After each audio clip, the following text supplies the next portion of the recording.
Verse 35.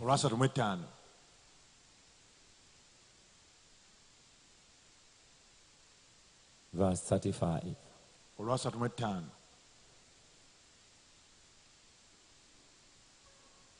And on the morrow, so he was taking care of him all night, whom he doesn't know. When he departed, he took out 2 pence and gave them to the host. Hospitality. Hospitality. Must have a host. And said unto him, take care of him, and whatever thou spendest more, when I come again, I will repay thee.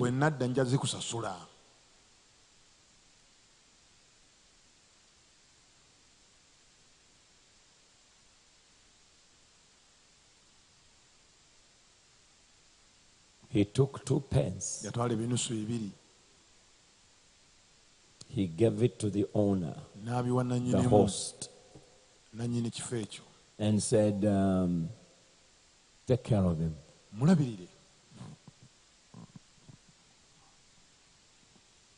The hospitals of the Holy Spirit are totally different from the hospital of men. When hospitals began, especially here in Uganda, when hospitals began, something was very, very, very, very important. Something was very, very important. The sick people used to be taken care of. Free food.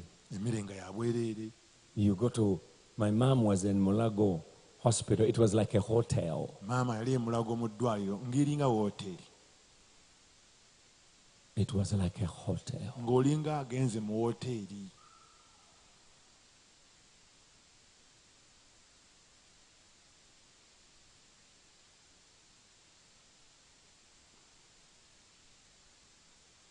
Today, people lie on the floor. If you don't pay, they don't touch you.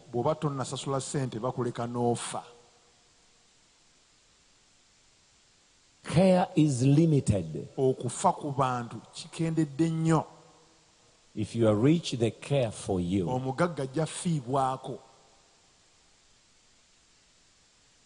If you're poor, they don't even care. So he uses the word hospitality because hospital comes from the word hospitality. It's supposed to be like you are going on a party. In other words, what the devil has done on you causes you to bleed, causes you to suffer. When you meet a brother who's full of the Holy Spirit, they will wipe away your tears and your sorrow. So if you're students of the Holy Spirit, learn how to host people. Because it's what you are going to use.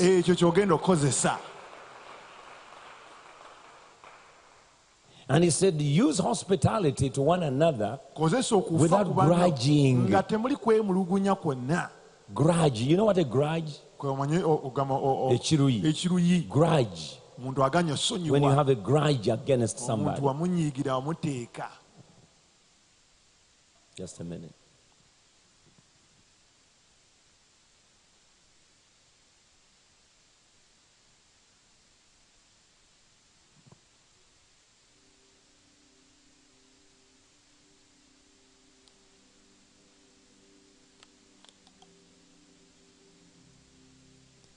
And so,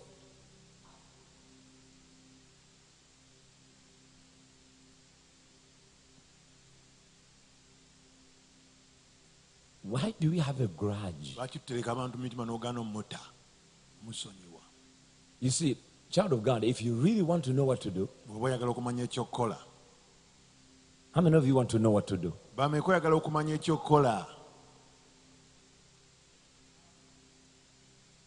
You don't know what to do, but you want to know what to do.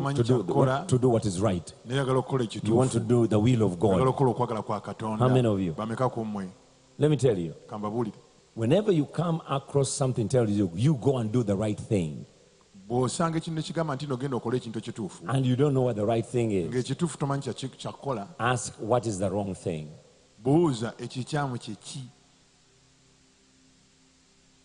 Huh? Are you listening to what I'm saying? If you want to know how to do the right thing, or what is the right thing, and you don't know what the right thing is, ask them what is the wrong thing. If somebody asks you and said, this is what I want you to do, ask him, what are the things you don't want me to do? Because the things he doesn't want you to do will tell you the things you are supposed to do.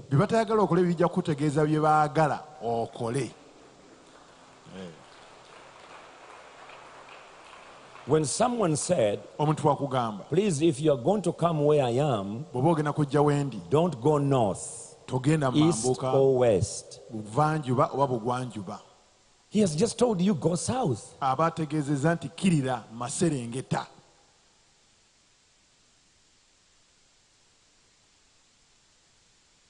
When he tells you, bring a 10% in the storehouse of God, that there may be meat, I will open up the windows of heaven and pour down a blessing. Just tell him. I mean, he's telling you, if you don't bring a 10% in the storehouse of God, I'll close the windows of heaven, and I will not pour down the blessing. That's what he has just said. That's what he has just said. The opposite of good is what? The opposite of good is what?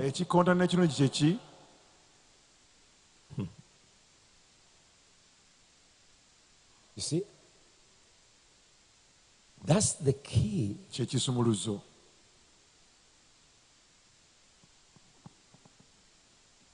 That's the key sayings.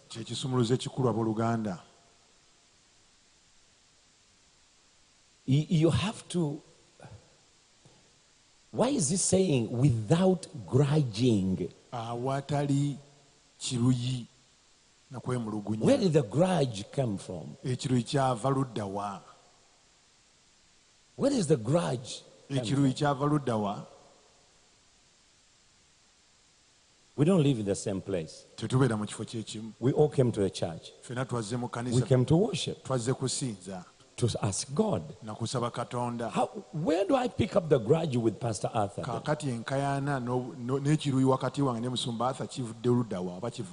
Where has it come from?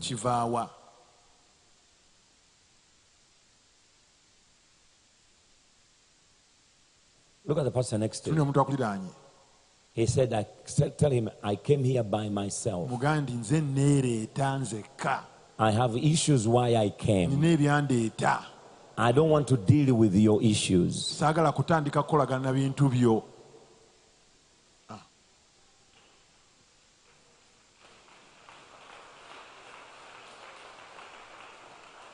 Why do you pick up a grudge? Come on, let's get the meaning of grudge. Because sometimes we use these words and people say, oh, naninako grudge. Naninako grudge. What is grudge? Why do you have a grudge on someone?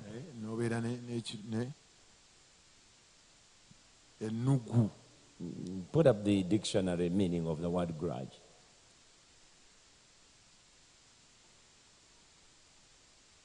Why do you get a grudge? Use hospitality to one another without grudging.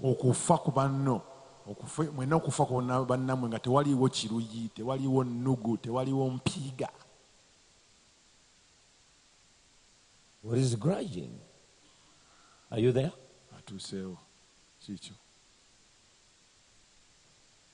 Grudge. A persistent feeling of ill will, or resentment resulting from a past insult or injury. Okuba n'ekyowulira nga tekigenda eky'obutayagala n'obutayagaliza n'obukyayi eri omuntu omulala nga kiva mu kyakutuukako oba baakuvuma oba bakukosaako n'ogaano kita n'okikomba ekiwundu ekyo. A persistent feeling of ill will. Buli kaseera nga owulira obutayagala oba obutayagaliza. So will can be ill. Omuntu ayinza okuba nga kyayagala kikyamu. Nga bulwadde. Okay. Bulwadde, we are dealing with musajja bamukuba ebiwundu n'alwala. Yesu agamba abantu bano enjala ebaluma balwadde banjala. Kakati ng'ebintu byayagala birwadde. Dealing with the ill will. Nga yalwala okwagala kwe kwalwala. You are ill. Then there is a will. Oli mulwadde ate okwagala kwe kuli naye nga kulwadde. You have that ill will. Okwagala ko nga kuyi. Ill will. A will will work even when you are dead. So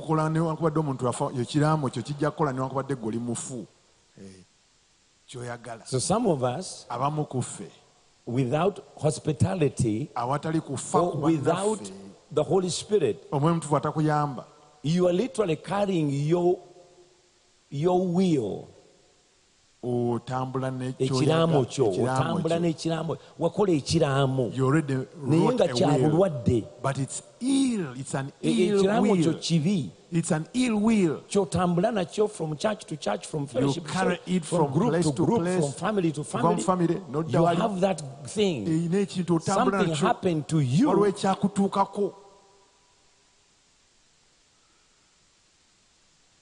Not necessarily by the people you are with, or even say the people you are with,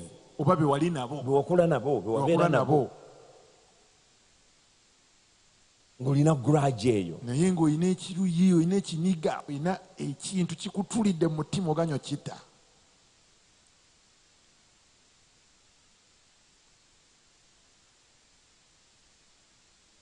He said, agambye, to one another, buli omu eri munne. Don't use appeasement. Don't use backbiting. Tokolokota oba kugeya. Use hospitality. Kozesa kufa ku banno. Use hospitality. Okubafaako balabirira. Today it's like a hospital. Leero kiringa eddwaliro. During COVID, we saw people who cared and people who didn't care. Mu COVID, we twalabira abafaayo n'abatafaayo. Someone could go to a hospital omuntu ng'agenda mu ddwaliro and he dies and the bill is 450 million. N'afa ne bamusalira ssente abasigadde abalamu nga balina kusasula million 450. In fact, they told me one hospital was when you got sick. Eddwaliro erimu baŋŋamba nti omuntu yalwala COVID. They say first put 20 million there. Baga nti sooka oteekewo million 20 nga tunakukwata. Or sign over the land title. Oba signing ekyapa ky'ettaka kiteekewo. If you fail, we will take that. Bonna alimu okusasula biiru nga tutwala ettaka eddwaliro nga bwe ligamba. And someone gets sick and dies. Omuntu n'alwala n'afa. And then you pay 180 million. Ne basasula million 180. Brother Chris Mwonge here, the mother died, and they paid 180 million. Owooluganda Chris Mwonge nnyina yafa, baasasula million 180. And they said, we're not going to give you the body. Ne bagamba nti omulambo mugwerabire tetujja kuguba paka. That's very bad. Ekyo kibi nnyo. But of course, if Ugandans has refused and said, okay, you keep the bodies, where are they going to fridge them for 20 years? They were going to bury them anyway. Then after they bury them, you go and exhume them and you take them to the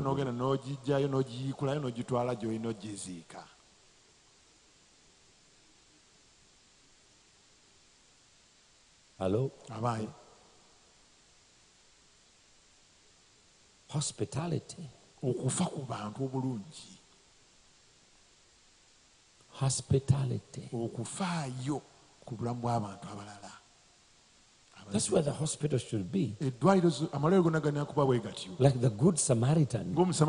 He did not know this guy. Levites were very condescending, demeaning to Samaritans. They called them dogs. They say, you don't know what you are worshiping. But yet, these people they looked upon with a despising eye. They had the revelation, Pastor Arthur. Samaritans had a revelation. Humble as they are, whether it was a woman, whether it was a man, they knew what to say, they knew what to do, they knew what they knew. Jews were not waiting for the Messiah, but the Samaritan. They already said, we are waiting for the Messiah. This Samaritan man applies oil and the wine. And he uses hospitality to deal with the man's problems. And he goes ahead and he pays the bill. His fellow Levi, who would have known. Listen, this guy bypassed. Why? Grudge. This guy had a grudge against a fellow Levi.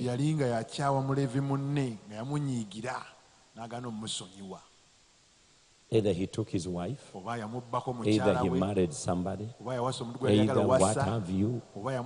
He had a grudge.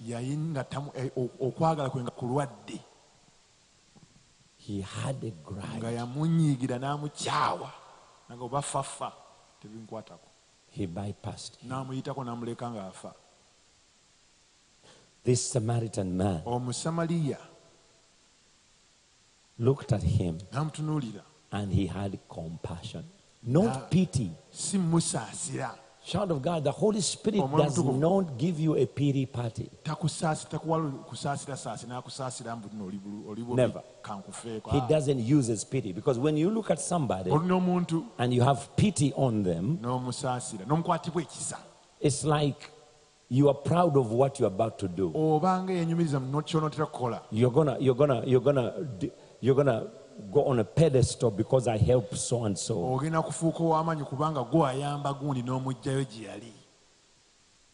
But when you have compassion, it is God working through you. It is God working through you. It's God moving through you. It's God touching you to touch others. And what you do is exponential. Jesus had compassion and he fed the 5,000 men without women and children. This man had compassion. He binded up his wounds. He took him to an inn. He treated him all night. And then he left in the morning and he paid the bill. And he said, if I come back, if he's okay, don't hold him. Let him go. I'll pay you. In other words, the man was well recognized, even in communities where he doesn't live. The Bible says he talked to the host. Child of God, have you ever realized that we are hosts on behalf of the compassionate, the Holy Spirit? We are here to use hospitality to one another. In other words, people who have wounds of the past, present, even the future, or where they come from. You don't know what they're dealing with. The only way you're going to deliver them is use hospitality. Use hospitality. Use hospitality. Who is this person who has been screaming with demons since the service began? Who is this person? Where did he come from? Who is he?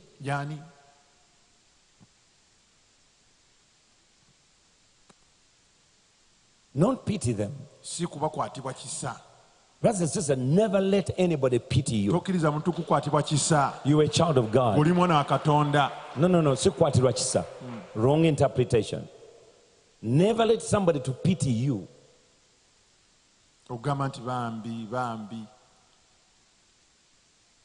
There are many people who want to be pitied.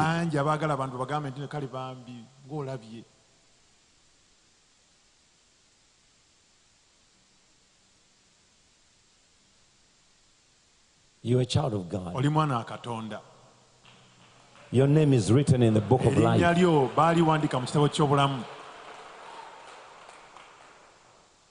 The women who were mourning Jesus, crying when Jesus was being beaten, carrying the cross, Jesus said, don't pity me. No, don't pity me. Don't cry for me. There are people who want to make you their job. They look at you and they want to, they see their livelihood. They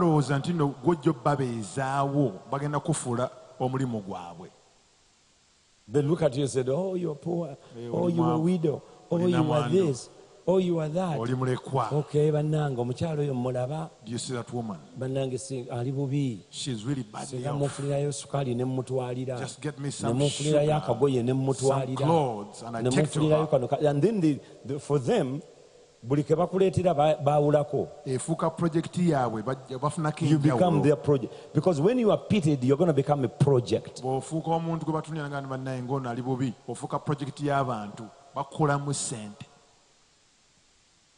Never allow pity to people to pity you. Let them have compassion on you. Because compassion will transform you totally.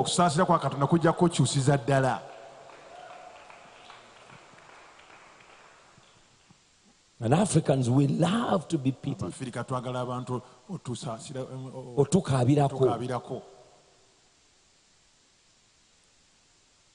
Even here in our tradition, if you have ever been to a funeral,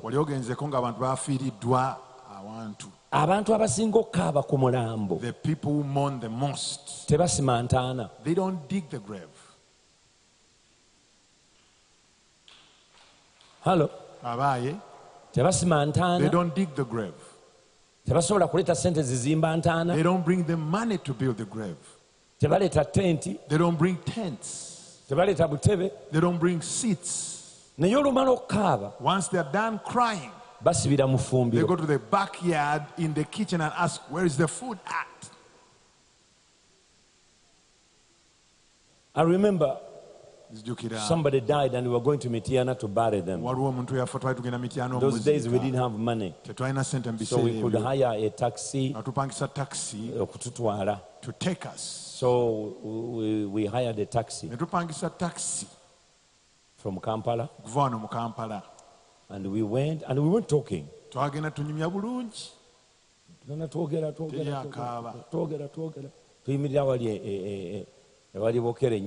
We stopped where they roast chicken on the roadside, and the young lady also patches. They are laughing. They were both born again Christians and non-born again Christians.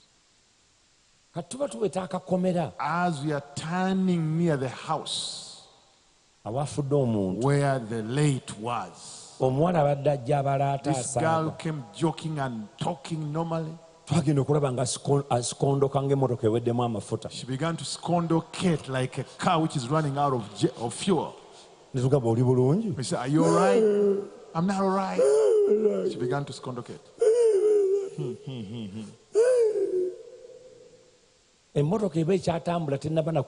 Before the car came to a standstill, open up for me, oh. She's now slapping everybody. She jumps out of the car, pulling the busuti up, running.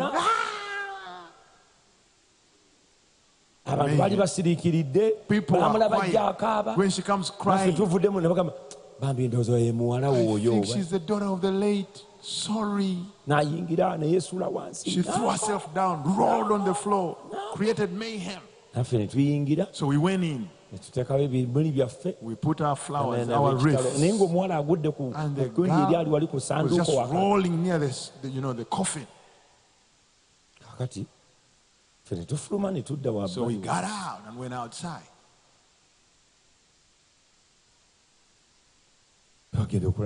All of a sudden we see the lady who has come to say hi to us, greet us. Then this other girl she said, where do they peel the food from? The one who has been shouting and just rolling on the floor.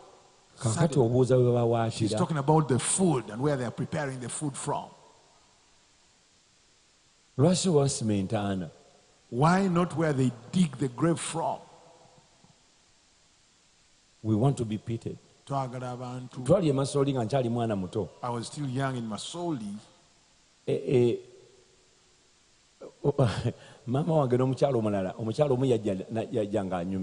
A lady came conversing with my mom. I've lost somebody.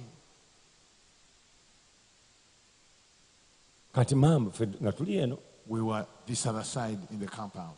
The lady was just passing by. She was called Mpudde. She was on her way, minding her own business. Conversing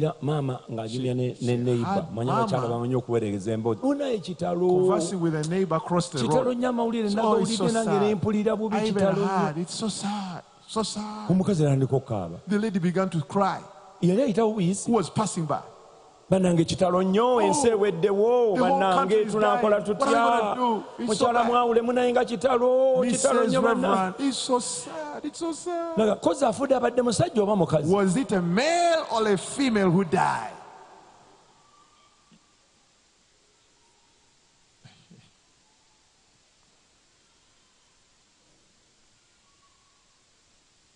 Never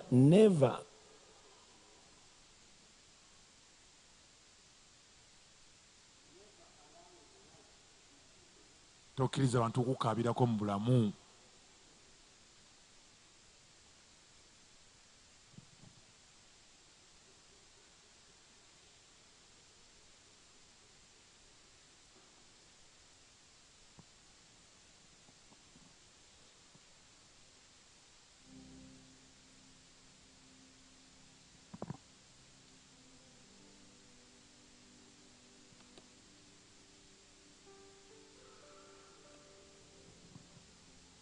Never allow in life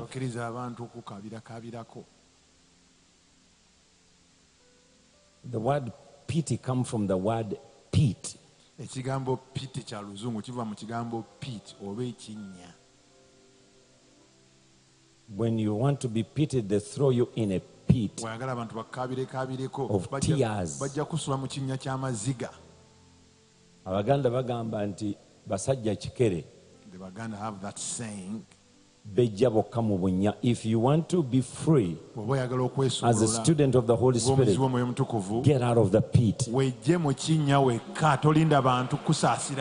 Get out of that pit. Get out of that pit. Tell the people, don't have pity on me.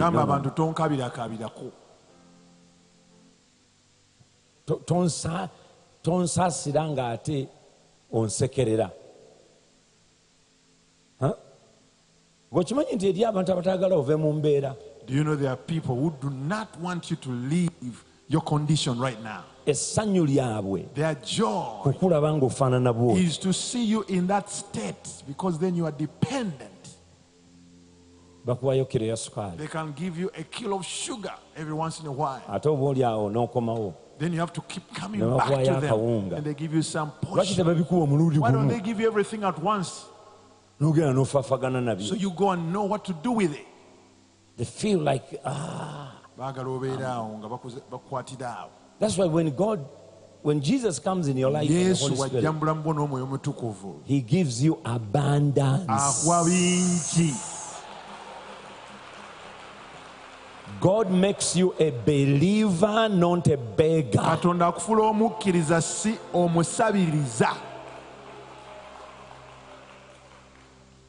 A believer, not a beggar.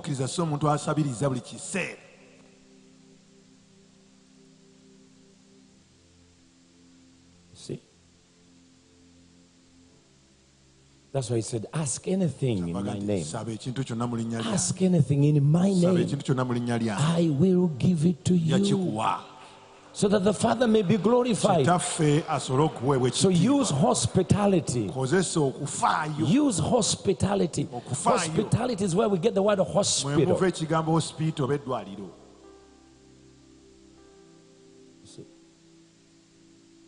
But today's hospital are money-making ventures. We are building a hospital. We are nearly finishing it. But it will be a different hospital. It will have hospitality.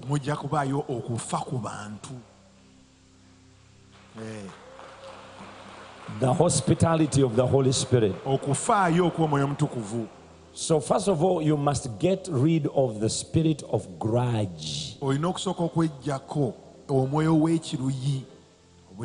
Persistently having ill will because of what happened to you.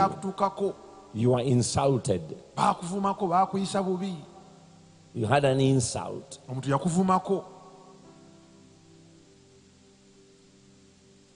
Not you are beaten.